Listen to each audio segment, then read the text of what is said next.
It felt wonderful knowing this is all ours. The front lawn, the back lawn, the patio, everything. It was nice. And of course, Nancy loved the idea that she could walk out the front door by herself and in the front door by herself. And Sherry, I would put out in a playpen out in the front to get some sun. And I'd go back in to do something, then I'd come out to see her, and she'd be gone. Missing. She was off and running. We had the whole neighborhood out looking for her, but thank God we found her. People just like us who had children around our children's age, so it couldn't be more perfect than that. We all met one another and we started doing things together, having parties together, the children played together. And as the children got older, we started going on vacations. Of course, we rarely went just by ourselves. We took our girls and went with some of the other couples and their children. We had some lovely vacations with them.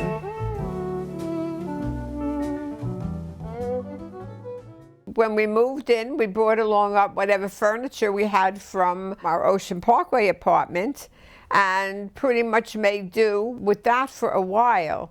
Until the children got a little older, we started doing some refurnishing.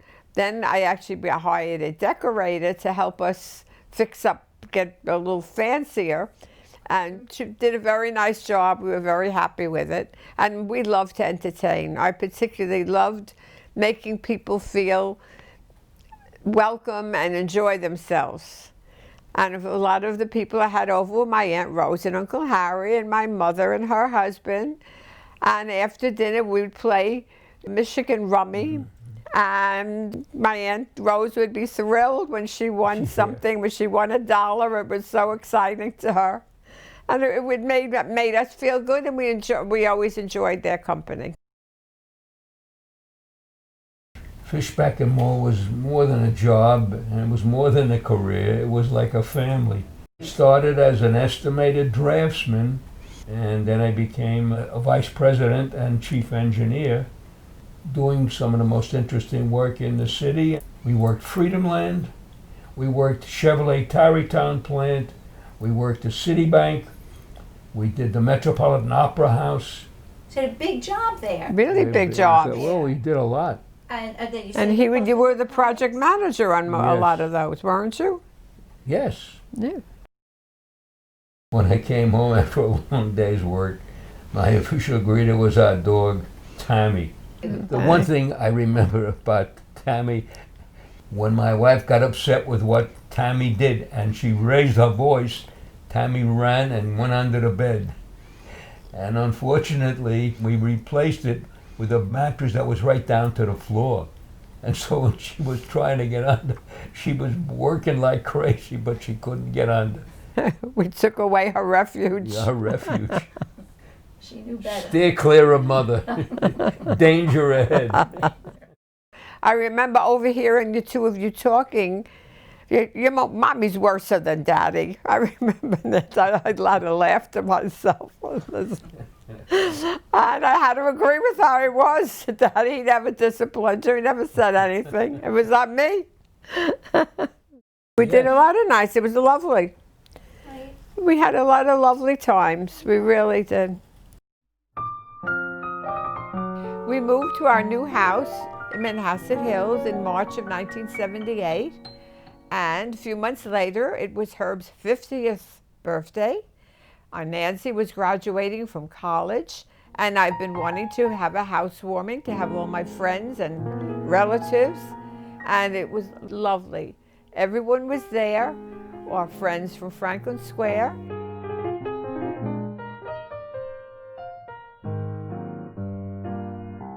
And my father and his wife Muriel were there. They were always with us in part. Unfortunately, my dad had cancer at that point, but we were happy that he could make the party. And my cousin Carol and Murray, they were there. And Judy and Phil were there.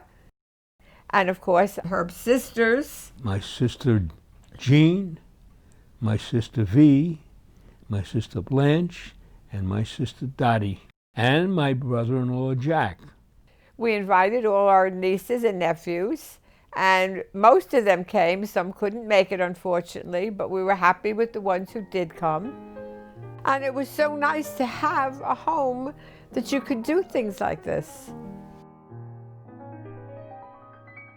We were happy to get a new addition to our family when Nancy met and married Stephen Denkberg, who became an important part of our family and eventually moved in close to us, which was very nice, having them close by.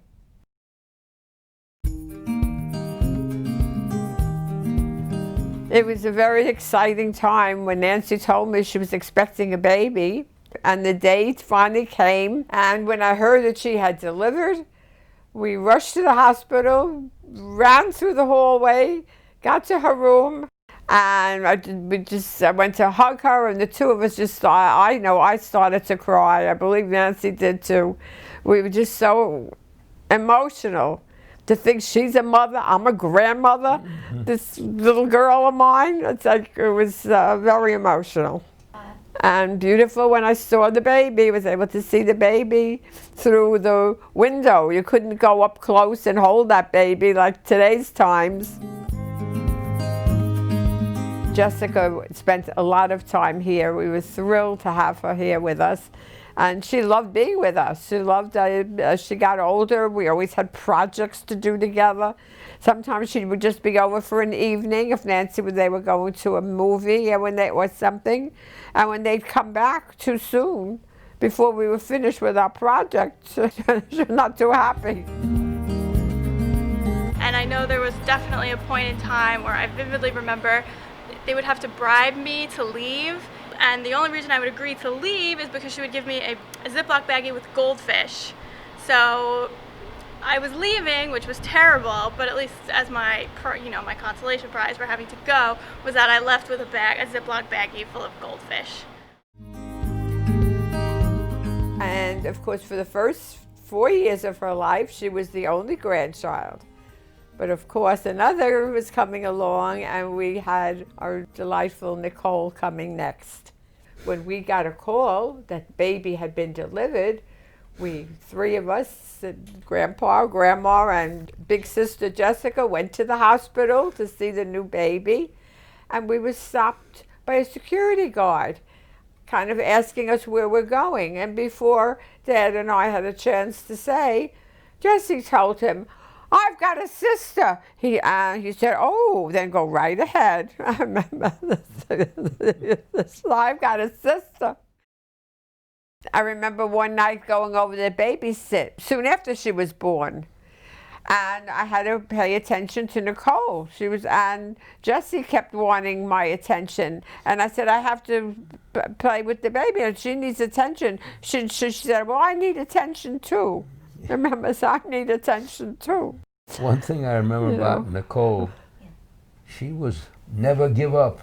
Oh. We were down in Florida, and the kids were with us, and there was a mark on our sink top, and we were working on to try to get it out, and we just kind of gave up. We'll never do it. And she said, "No, I do it." And she got the sponge and was rubbing and rubbing and rubbing, and she couldn't get it off.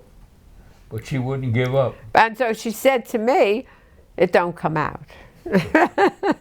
Nicole always wanted to learn new things. She saw me sewing or doing needlework. She wanted to do it also and asked me to show her.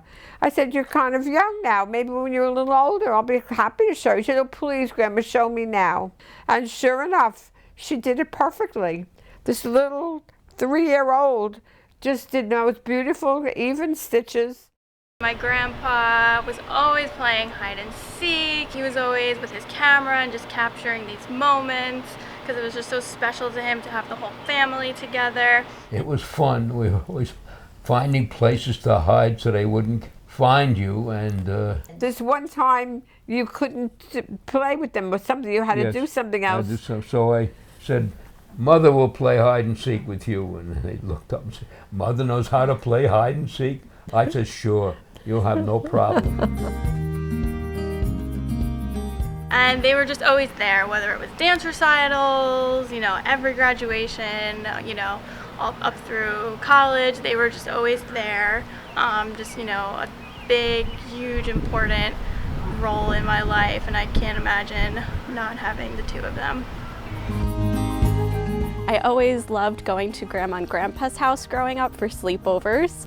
Everything was always fun at Grandma and Grandpa's house, from watching movies, or any food Grandma had for us was always better. Even if it was just cutting up an apple or the way she put our popcorn into special bowls, it was just always better at Grandma and Grandpa's.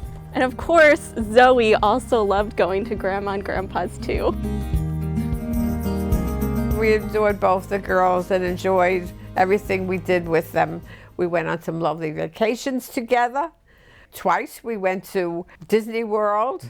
The first time Nicole was a little too young to really remember it even, but she seemed to have a nice time even when she didn't remember it later that much. We had a very nice time.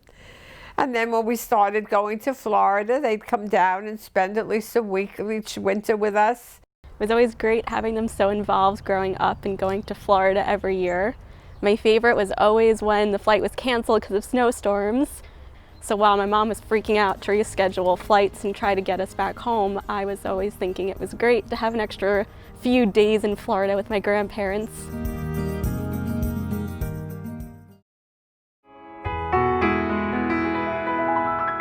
Going to Israel was the highlight of all our vacations. As soon as we arrived there and the tour guide greeted us with "Welcome home," tears started in me. They start till today. And it continued the whole time I was there. And you couldn't get over how beautiful Israel is and what they had done with it. And just walking on Mount Scopus and going to all these sites that we talk about in the Bible, it was like mind-boggling. And whatever we did just made me cry. I advise everyone here who's listening to me, make sure you get there one day. That is home to the Jewish people.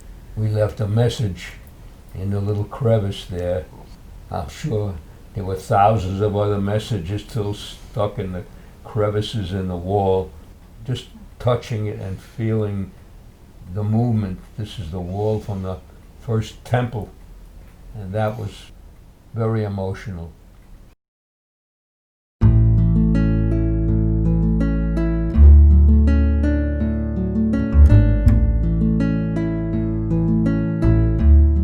After the last of my siblings passed away in 2014, I decided in honor of my departed siblings, I would call each month and see how their children and their families are doing. And in doing so, Uncle Herb continues the Wagner tradition that we'll keep in touch as long as we can.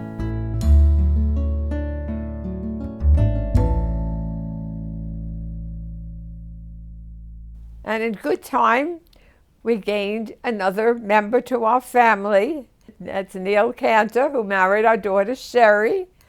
And the two of them set up a very nice lifestyle together. And they're part of an Orthodox observant community and are very happy in their life. And we're very happy to see that they're happy. A few years after Sherry and Neil got married, Jessica and her longtime boyfriend, Josh, got married. And so we were happy to acquire one more member to our family circle.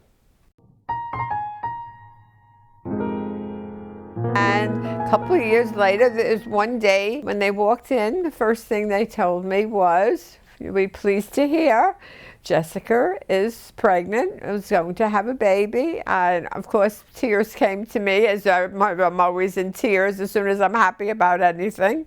When she actually went into labor, we were there and greeted this new baby Thomas into our lives and became great-grandparents.